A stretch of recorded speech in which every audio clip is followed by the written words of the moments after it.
எல்லாருக்கும் வணக்கங்க. இன்றைக்கி மக்களும் விவசாயிகளும் வந்து பார்த்திங்கன்னா, இயற்கை உணவுப் பொருளுக்கு மாறிட்டு வராங்க.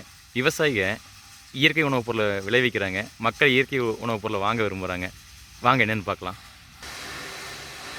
நாங்கள் இயற்கையான உணவுப் பொருள் உற்பத்தி செய்கிறனால நாங்கள் நிறைய வாடிக்கையாளரை சந்திக்கிறோம், நிறைய விவசாயிகளை சந்திக்கிறோம். இதுலேருந்து எங்களுக்கு என்ன தெரியுதுன்னா, மக்கள் வந்து பெரும்பாலான மக்கள் வந்து இன்றைக்கி வந்து இயற்கையான உணவுப் பொருளுக்கு மாறிட்டு வராங்க. அதே மாதிரி பெரும்பாலான விவசாயிகள் வந்து பார்த்திங்கன்னா, இன்றைக்கி செயற்கை உரத்துலேருந்து இயற்கை உரத்துக்கு மாறிட்டு இருக்காங்க. இன்றைக்கி அந்த பதிவு தாங்க, வாங்க பார்க்கலாம். விவசாயிக இப்போ எங்ககிட்ட வந்து பார்த்திங்கன்னா, இந்த கடலை புண்ணாக்கு, தேங்காய் புண்ணாக்கு, எள்ளு புண்ணாக்கு இதெல்லாம் உரமாக வேணும்னு சொல்லி அரைச்சி கேட்டிருக்காங்க. இப்போ நீங்கள் பார்க்குறது ஒரு விவசாயி வந்து பார்த்திங்கன்னா, ஒரு 50 கிலோ கடலை புண்ணாக்கு, 50 கிலோ தேங்காய் புண்ணாக்கு, 50 கிலோ எள்ளு புண்ணாக்கு வந்து ஆர்டர் பண்ணியிருக்காங்க. எதுக்குன்னு பார்த்தீங்கன்னா, விவசாயத்துக்கு உரமாக போடுறதுக்கு தாங்க. எதை வச்சு நாங்கள் வந்து விவசாயிகள் ஆர்கானிக்காக மாறுறாங்கன்னு பார்த்தீங்கன்னா, இந்த மாதிரி புண்ணாக்கெல்லாம் அரைச்சி அவங்க வந்து பார்த்திங்கன்னா, இயற்கை உரமாக வயலில் போடுறாங்க. இதுலேருந்தே என்ன தெரியுதுன்னு பார்த்தீங்கன்னா, விவசாயிகளும் ஆர்கானிக்காக மாறிட்டுருக்காங்க, மக்களும் ஆர்கானிக் மாறிட்டுருக்காங்க. இப்போ வந்து பார்த்திங்கன்னா, இதுக்கப்புறம் நாம் இதை நல்லா அரைச்சிருவோம். இதை நல்லா அரைச்சிருவோம். அரைக்கிற மிஷினுங்க, புண்ணாக்கு அரைக்கிற மிஷினு. அரைச்சிட்டு விவசாயிகள் வாங்கிட்டு போய் இயற்கை உரமாக போட்டுருவாங்க. இருங்க, அரைச்சக்கப்புறம் பார்க்கலாம்.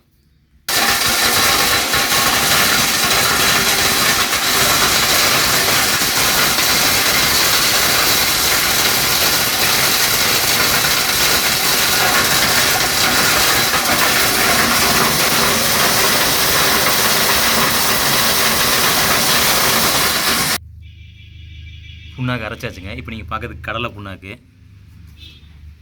இங்கே இருக்கிறது எள்ளு புண்ணாக்கு.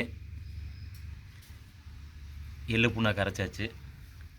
இது வந்து பார்த்திங்கன்னா தேங்காய் புண்ணாக்குங்க.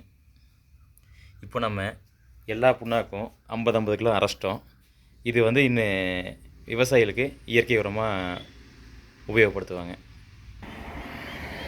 இயற்கைங்கிறதுங்க ஒரு பெரிய சுழற்சிங்க. இப்போ நீங்கள் பார்க்குறது ஆமணக்கு.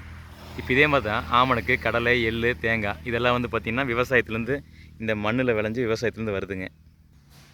விவசாயத்துலேருந்து வந்த எண்ணெய் வித்துக்களை நம்ம எண்ணெய் தனியாக எடுத்துடுறோம்.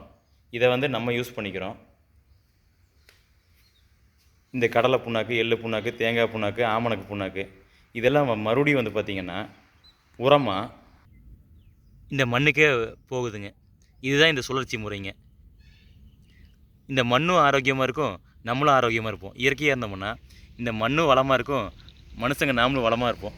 மண்ணும் மாடாகாது, நாமளும் மாடாக மாட்டோம். அடுத்த வாரத்தில் மறுபடியும் ஒரு விவசாயி 300 கிலோ கடலை புண்ணாக்க அரைச்சி கேட்டிருக்காரு. இந்த மாதிரி விவசாயிகள் இயற்கைக்கு மாறிட்டுருக்காங்க. நீங்கள் இயற்கையை கேளுங்க, வாடிக்கையாளர் நீங்கள் இயற்கையை கேளுங்க. கண்டிப்பாக இயற்கை உணவு கிடைக்கும். கண்டிப்பாக இயற்கை உணவுப் பொருளுக்கு மாறுவோம், ஆரோக்கியத்தை மீட்டெடுப்போம். நன்றிங்க.